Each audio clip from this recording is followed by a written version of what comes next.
একটি ট্রেন আসতেছে স্টেশনের দিকে পদ্মা সেতু থেকে।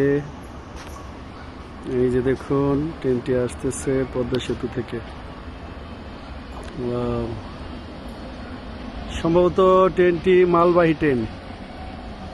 হ্যাঁ, মালবাহী ট্রেন, তাই ভিতর দিয়ে আসতেছে মাঝখানের লাইন দিয়ে। এই তো যাত্রীবাহী না, এটা মালবাহী ট্রেন। মাত্র আসলো।